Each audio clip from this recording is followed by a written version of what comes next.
Gift Biz Unwrapped, episode 55. How do I stay in business when everyone around me is closing? Hi, this is John Lee Dumas of Entrepreneur on Fire, and you're listening to Gift Biz Unwrapped, and now it's time to light it up. Welcome to Gift Biz Unwrapped, your source for industry-specific insights and advice to develop and grow your business. And now, here's your host, Sue Monheit. Hi there, I'm Sue, and welcome to the Gift Biz Unwrapped podcast. Whether you own a brick and mortar store, sell online, or are just getting started, you'll discover new insight to gain traction and to grow your business.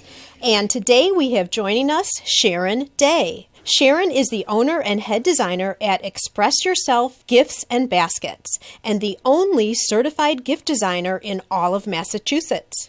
The winner of 2 National Design Awards in 2015, Sharon is in her 21st year, get that you guys, 21 years, designing corporate and personal gifts and baskets. Custom designs are her specialty, and she creates everything from small client touch gifts to elaborate designs fit for a queen. I love that, Sharon. Welcome to the show. Hi, Sue. Thank you for having me. Is there anything I should add to this intro before we get started? You know, I just love what I do, and it kind of found me. So I think that was pretty good. Okay. As our listeners know, we like to align the conversation around the life of a motivational candle.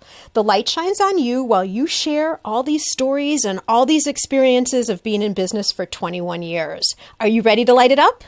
I am ready to light it up. All right. Well, let's talk about this motivational candle of yours. What color is it, and what is your quote?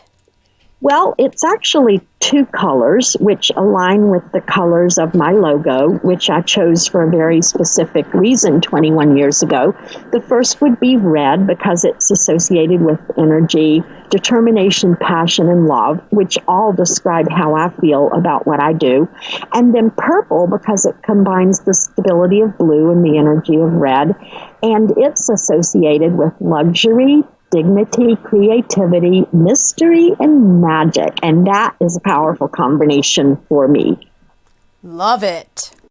Okay, Sharon, so what I want to do now is I want to take you back 21 years and hear the story about how you got this idea for your business way in the beginning. Well, I've always been creative, so that was, I guess, the start of it. But after spending 20 years as an actress and opera singer, I transitioned into marketing and public relations behind the scenes in theater companies and realized after a few years that there's not a lot of money to be made in that, and it wasn't as creative as I felt I should be. So I opened my own marketing and PR business, which didn't last long because I joined a networking group. And when I was a speaker the first time a couple of months in, I gave a gift basket as a door prize because I just always did them for family and friends, and it was something I enjoyed. And I started getting referrals, not for marketing plans and media buys, but for gift baskets. So I really wasn't in the gift basket business, but I am creative, so I would make these baskets for people. And a few months in, beyond that, I got a lead to an order to bid on a job for a large Boston bank. So I decided, even though I'm not in this business, I'm going to bid on this because it sounds like fun. And I did just that, and I won the bid.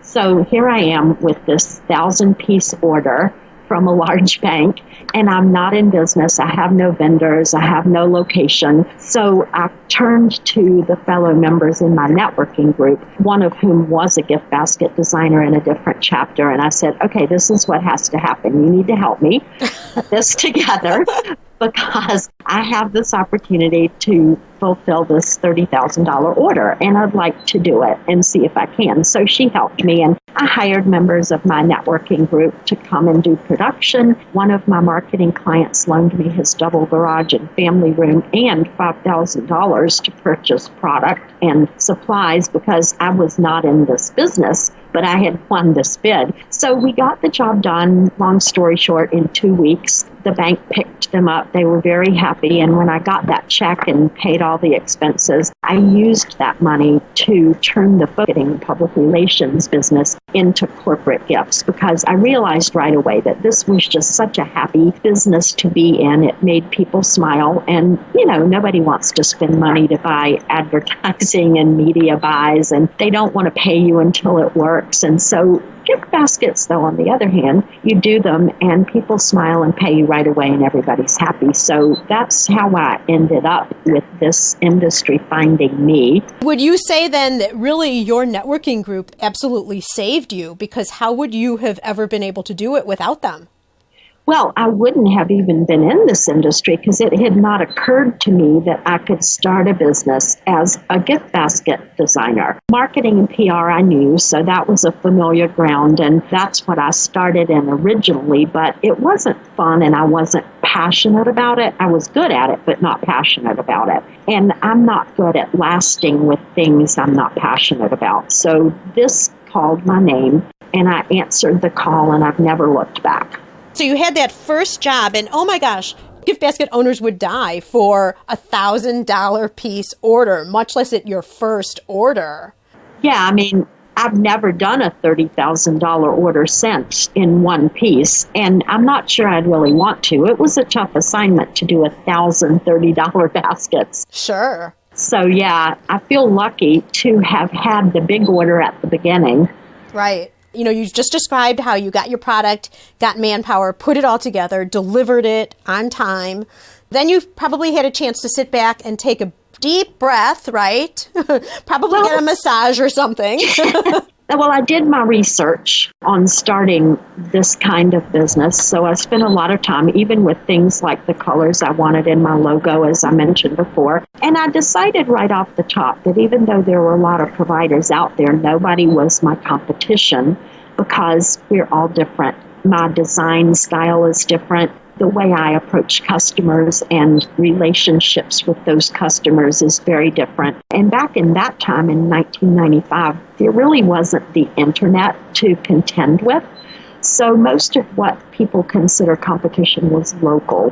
But I just felt like I didn't need to be afraid of them and they didn't need to fear me because there's plenty of room out there for everyone to work. So, I felt good about the research I did when I started it. And I already had clients from my networking group, so that just grew. And for years, this business pulled me along like I was the cart and it was the horse. It took many years for me to feel like I was actually in control of the growth. That's a very interesting comment. I've never heard that before. Really interesting. Well, and the times were very different back then because the economy was really good. People spent just crazy money because they were making crazy money. So I never had to really spend a lot of time. Like I didn't place a print ad or any other kind of advertising for like the first 10 years I was in business. And that's a luxury. And I was steadily busy. I had plenty of work and was able to actually drop my marketing and PR, the very first retainer client that I ever had, just a few months after I had started. So I was very lucky. The timing was just good. Plus, I'm tenacious and I never give up. There you go. Gift Biz listeners, one thing that Sharon said that I really want to underline here is that she was talking about the fact that even though she entered into the business and she had competitors, there's room for everybody and there's work for everyone. If you're going to be professional, start your business on a solid foundation. Just because there's somebody else doing a business similar to what you're thinking of doing, don't let that stop you. There's always work for everybody. Everyone brings their personality into their business, and people are going to gravitate to different areas. Like you might have different industries that you'd focus on, or a different type of style that's going to resonate with one person over another. So keep what Sharon said in mind. There's always room for everybody. You have to work at it, no doubt, but don't let that stop you from starting your business or really working hard to make your business a success. Would you add anything to that, Sharon? Yeah, I mean, I think self-confidence in your own ability is paramount. If you don't have that, no matter what business you're starting, you probably won't succeed because you'll talk yourself out of it. One thing I've always had is just confidence in my ability to create beautiful things, whether it's a role in an opera or a gift basket. I just know that it comes from within me. And I'm confident of that, of my ability. So I think you have to find that confidence no matter what business you're starting, or you'll have a harder time succeeding. I would agree with that too. All right, so let's take all of that confidence and walk into a story where there was a challenge for you. Maybe your confidence dipped a little bit or something happened that was a little bit of a struggle that you could share with all of us and how you overcame a problem. Yeah, I can actually, I've got a couple and they sort of go hand in hand because as I mentioned, the first 6 years or so that I was in business, everything was just uphill and I was just trying to keep up. And then 9/11 happened. And being in Massachusetts, so many people were impacted during that time with loved ones that got lost on the planes and in the building. And I can remember that my business actually surged just after 9/11, and I felt really kind of guilty about that. But there were just so many sympathy baskets that I got called to do. The difficulty with that emotionally was that people would tell me the stories. So I became involved intimately with these people's lives and the people who knew and loved them. So I can just remember taking a basket to go deliver it and walking up to the door, and I'd just be a puddle of tears. It was the hardest couple of months I have had personally in this business. So that was more a difficulty on the personal side of having to mesh being able to make money off of a tragedy, which I still feel guilty about it, but people wanted to show their care and their love and their sympathy. And so I put everything I had into those baskets to make them as personal and comforting as I possibly could. And what led from that was that everything changed in business after 9/11.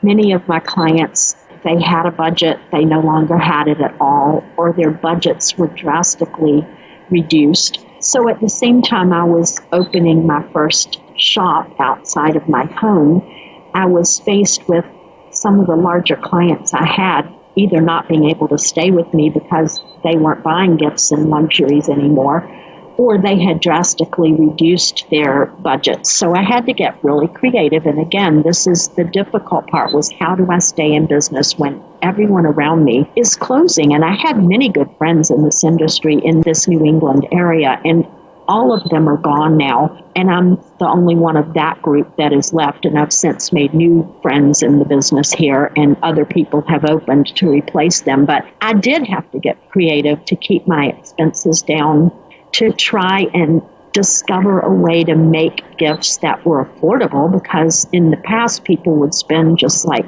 wildly. They had no limits. But all of a sudden people would have a budget of $25. So it's a whole new way of thinking about how you satisfy clients and keep them and have them come back to you. And that was tough, very tough. I want to say two things here. You talk about feeling guilty about collecting money and running your business and having quite a bit of business during a very challenging time. But thank God you were there, because you were offering comfort for so many people, because people wanted to do something for those who were suffering. I mean, I think we were all suffering in America during 9/11, but for those who had lost people, family members, friends, you were there providing a service that was helping people. And I can't help but think that when you were delivering those baskets, it just added to everything for them to see how emotionally surrounded you were with what you were doing. So I think that was wonderful. It had to be just unbelievably heart-wrenching, as you say. It was, and I've tried to rationalize it, and I've come to terms with it at this point. I really, for a while, I was like, I must be just awful to financially benefit from this, because it's a hard thing to do, but I was providing that comfort and a service that they couldn't get otherwise. So, I've made peace with it. Right. And the other thing that I want to bring up here, in no way to diminish that, because that's really a powerful thing is that you saw that the world had changed and you didn't continue doing the same things that you had already done. You re-looked at the business and adjusted your products, as you're talking about lower priced products, to suit the new way people were doing business. I remember during that time myself, businesses didn't even want to send gifts. I used to do a lot with banks. They didn't even want to send gifts because it just didn't look right. It didn't send the right message at that time. Right. And so what you were doing was adjusting to fit the new state of reality, if you will. Yep. That was another growth point, though, for me, because I discovered how much I truly love small gifts, because there's a place for them. There's a market for them that's underserved, and probably always has been, especially in good economic times. Nobody would even talk to you if you didn't want to drop $100. So I truly found that they're fun to do, and I love them. So I've now created even smaller gifts. Well, let's talk about this. Let's back it up, because I'm sure many of our listeners don't know what you're talking about. Let's go back and let's talk about what specifically you're doing with these smaller gifts.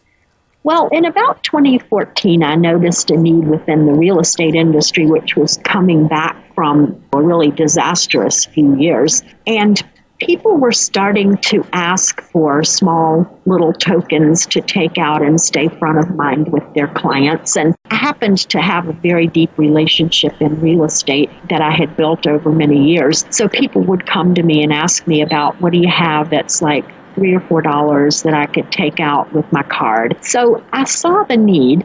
And since I love the little gifts, I figured, how could I do this and actually make money? Because you can't make money if you're doing one or two $2 gifts.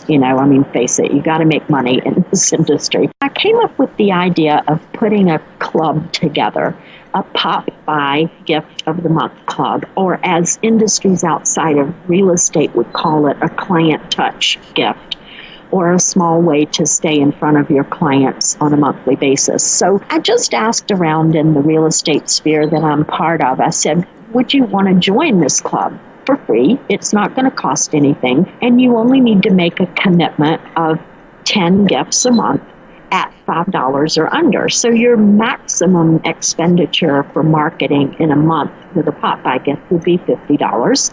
And I got such a great response that I've actually had to curtail adding new people to the club, because not only did people sign up like crazy, 75 within the first month, committing to 10 apiece, but they could always up their order. That was always something I wanted them to be able to do, is order more. And so now it has expanded out beyond real estate into other industries as well. And some of them order up to 100 every single month. So that's why I had to stop adding people to the club at this point, because honestly, if I wanted to make this a full-time company all on its own, I could. But I like the balance of the small gifts and the big, showy, fabulous gifts fit for a queen or king. Sure. I mean, the thing that's so great about your club is, number one, by being a club, I think people are feeling committed, right? Yep, Do they have to sign for a certain duration? They have to give me a credit card that I keep on file, so I bill them monthly, because the thing is, you don't want to have a lot of extra time taken up with either labor or things like billing. So they do give me a credit card. I do it annually, so they commit to a year. I'm not hard and fast. If somebody's having a tough time, like one of my clients this past month called and said, can I just not get them this month? I'm having some challenges. And I'm like, sure, that's fine. And in the beginning, I think I gave them an opportunity to opt out for 4 of the 12 months, but nobody did. So I just dropped that and figured I'd handle it on a case-by-case basis. But largely nobody on a consistent basis doesn't want them. So how many people are part of the club now?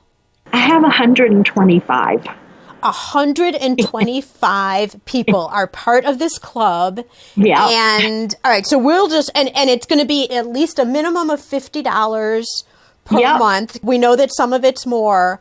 Yep. How awesome is that? Because this then is revenue that you can count on to pay your expenses. Every single month. And it's another income stream, because I fully believe that in any business you're in, you need to have different income streams, because if one of them goes, it's like don't put all your eggs in one basket. That's kind of funny because I said basket. But honestly, you need to have different income streams because things change from time to time. And if you lose your only income stream, you're left holding the bag and you won't be in business. So I try to find different ways to bring income in at all levels so that I will stay in business no matter what happens around me. Absolutely. So now, do you have a waiting list for people who want to join the club? I have not actively marketed it. So occasionally I will have someone call and ask if they can be a part of it. And usually I say yes, but it's on a onesie kind of basis. I haven't had a whole influx of people wanting to be part of it because I haven't advertised it. I only advertised it originally through word of mouth, just from people that I knew, and they told people they knew. And that's how I ended up with the first 75 people in the club. That was in 2014. So in 2 years, I've added another 50 people to it because I'm able to better handle them now that I'm in a routine of doing them because they come every single month.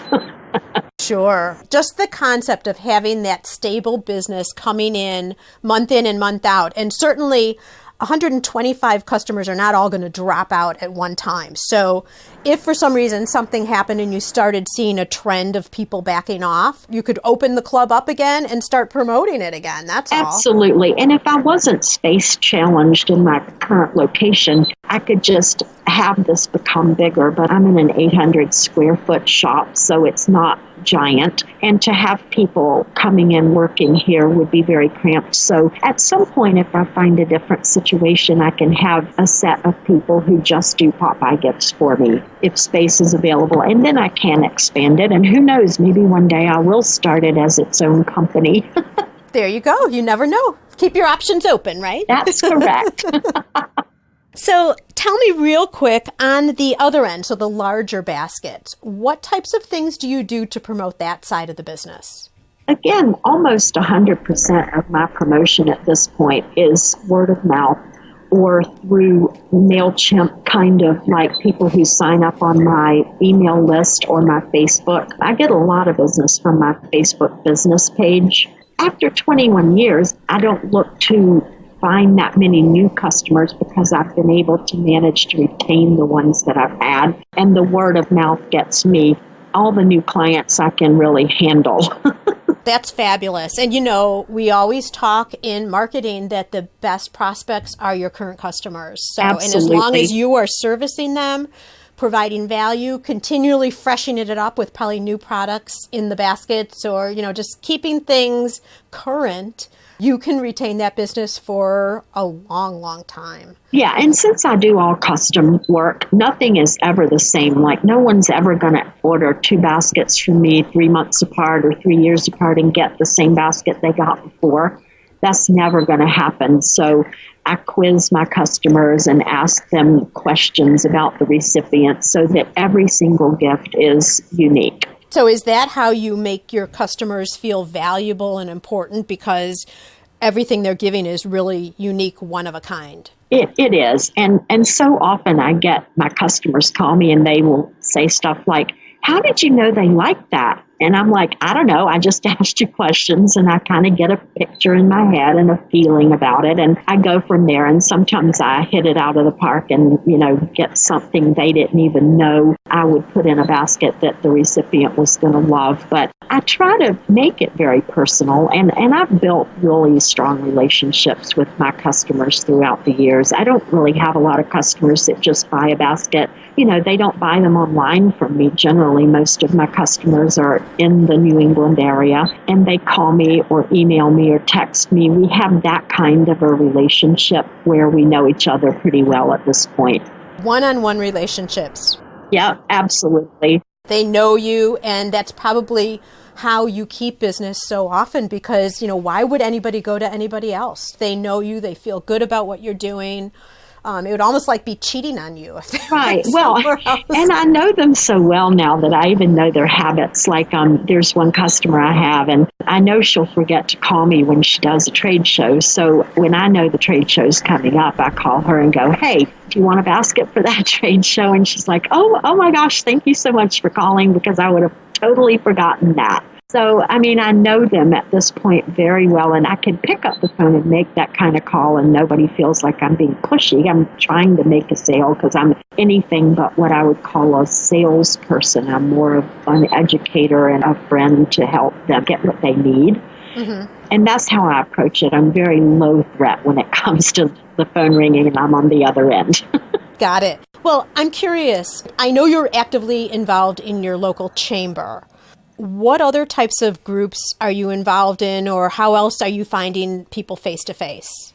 Well, I've been a member of BNI, which is Business Network International, for 21 years. That was the networking group I joined for my previous business. And I have stuck with that because I've found that it has just been the only thing that really grew my business right away, in addition to chambers and local type civic groups, that sort of stuff. I try to participate in as many things as I can so that it's belly to belly. You meet people, you see people, they see you. I always take a little gift basket. It's like a palm-sized mini basket that's wrapped exactly as it would be if it were a large basket you would purchase. But it's that visual reminder of what I do that's important to create. If you're not out there, you can send all the emails and all the newsletters you want to. But unless you're out there and people see you and see what you do and get to know you and get to know what you do, it's very hard to add customers nowadays, particularly because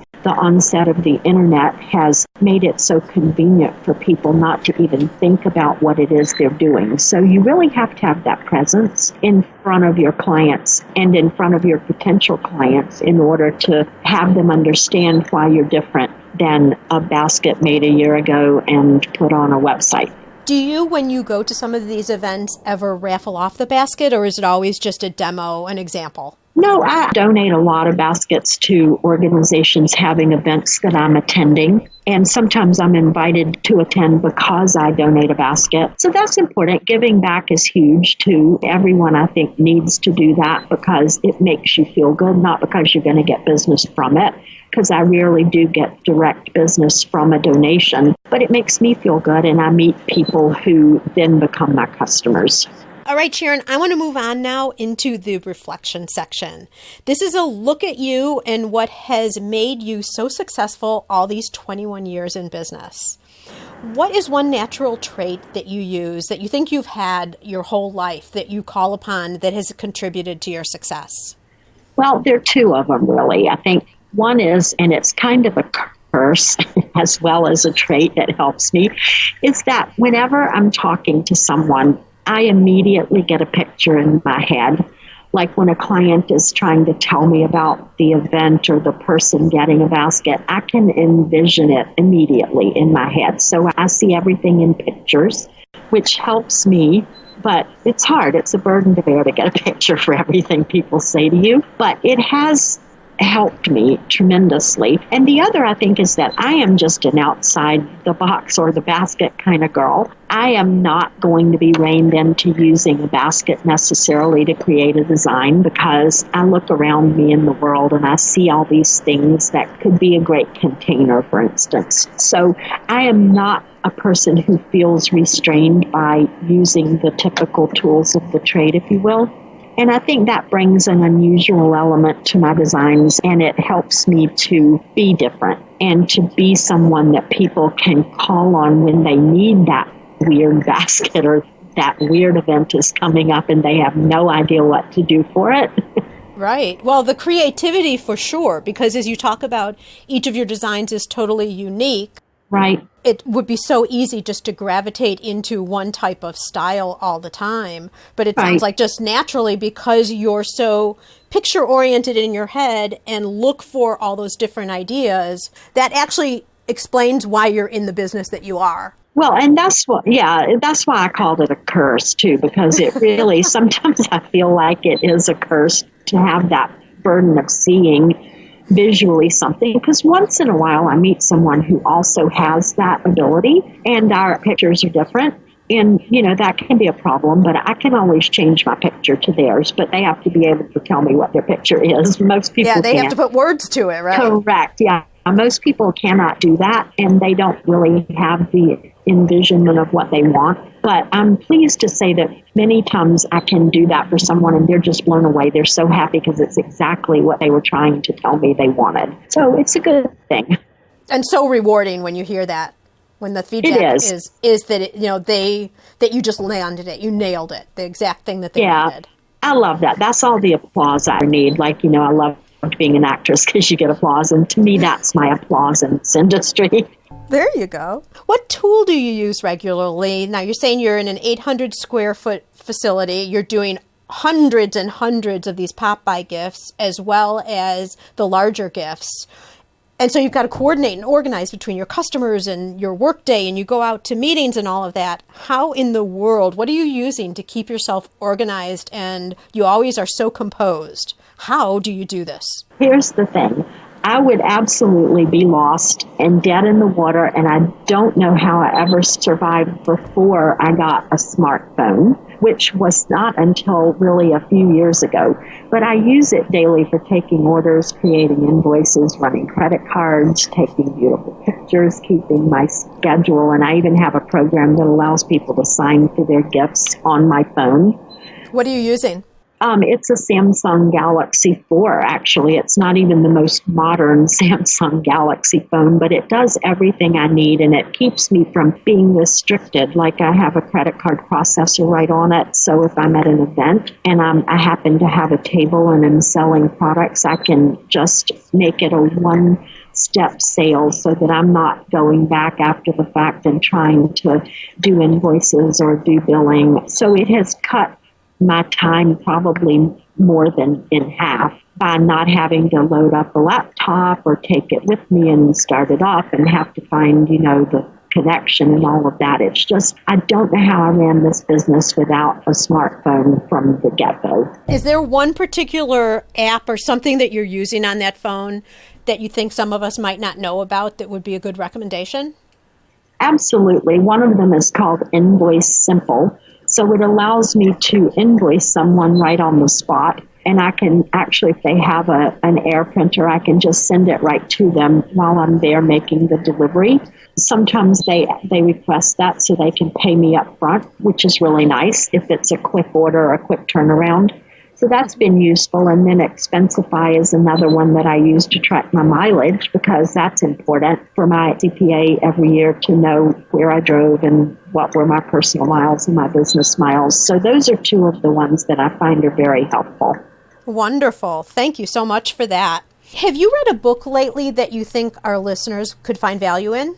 For me, the most impactful book that I've read in years is one called Simplify by Joshua Becker. And it's a celebration of living more and by owning less. So the thing is that I guess because of the business I'm in, it requires me to have all these little parts like ribbons and cello shred florals, things to theme a gift and products in like 20 categories. So in some sense, I need a place where I can get white space in my life. And so simplifying everything outside of my office has been tremendously helpful to me, because I just need to breathe. I need a space that is not cluttered with things around me. And I want to just enjoy my life and not be encumbered by the things around me. So that book has been very impactful, and I consider myself a baby minimalist, and it fascinates me about minimalism. I don't know what it is, but I think it just frees your soul and your heart and your brain to enjoy your life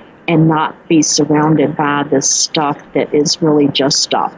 So if we were to go to your house and walk in, like, are all your counters clean and all your drawers organized and no clutter anywhere? I said I was a baby minimalist, so everything in baby steps, because being part of the baby boomer generation, we were brought up to think that you were judged, your success was judged by the things you owned.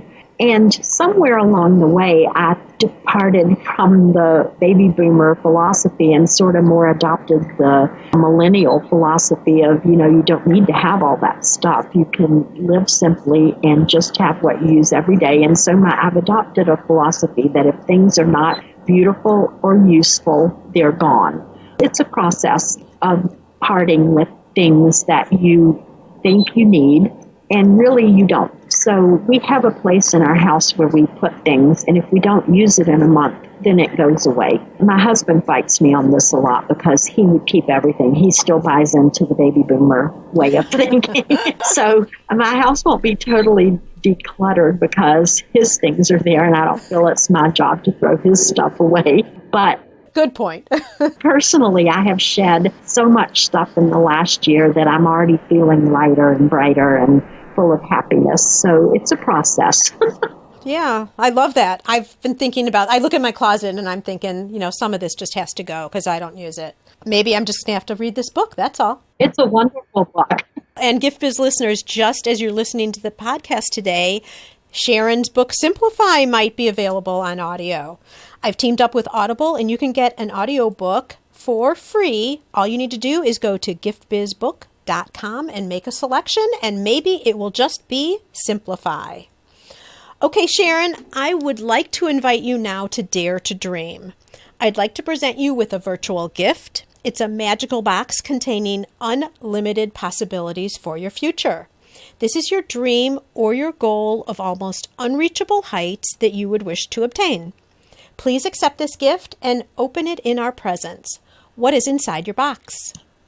Wow, that's a tough one, but inside my gift is air and sunlight and life-work balance, because I really need to start to savor each moment as they happen in my life and not be just so into the daily rigors of running my business that I'm not enjoying my life and my work. So this gift is fabulous because it gives me the things that I need to have every day to balance my life. That's so great because that's why we go in business in the beginning, to be able to take command of our time and our life. And so easily we can get involved in all those little intricacies, right? Absolutely. And it just consumes you when you find, you look at the clock and you've worked 14 hours that day.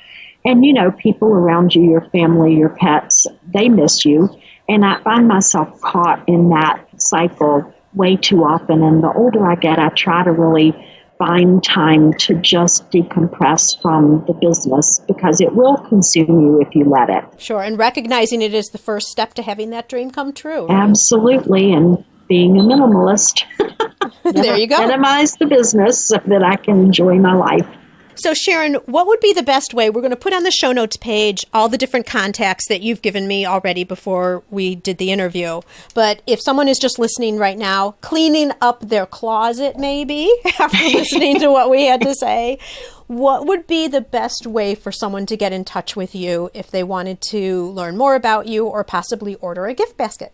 I think that I would recommend my Facebook business page at Facebook/Express Yourself Gifts, because I'm on there daily. All of the new designs that I make get posted there right away. It's so much simpler and quick to do that daily than it is to put it up on a website or any other social media outlet. So Facebook for me is the best way, and I'll respond immediately as well to people's requests. Super. That's perfect. Thank you so much, Sharon. What great information. This whole idea of pop-by gifts is huge. Huge, because the way it can stabilize your business, all of that, and really that's part of having a good, solid platform for moving forward and growing a business. So thank you so much for sharing in detail a lot of that information and everything else you've shared. I know you've brought great value to our listeners, and it has been absolutely fabulous having you on. I wish you a light, sunshiny, airy day, and may your candle always burn bright. Thank you so much for having me, Sue. Learn how to work smarter while developing and growing your business. Download our guide called 25 Free Tools to Enhance Your Business and Life. It's our gift to you and available at giftbizunwrapped.com/tools. Thanks for listening, and be sure to join us for the next episode. Today's show is sponsored by the Ribbon Print Company. Looking for a new income source for your gift business? Customization is more popular now than ever. Brand your products with your logo, or print a Happy Birthday Jessica ribbon to add to a gift right at checkout. It's all done right in your shop or craft studio in seconds.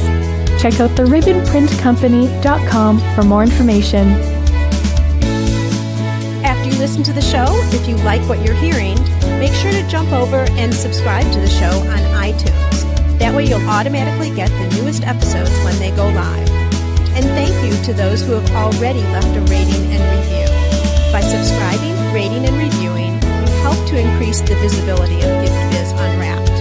It's a great way to pay it forward to help others with their entrepreneurial journey as well. Would you like to be on the show? Or do you know someone who can provide valuable insight from their experiences? If so, we'd love to hear from you. All you need to do is submit a form for consideration. You can access the form at giftbizunwrapped.com/guest.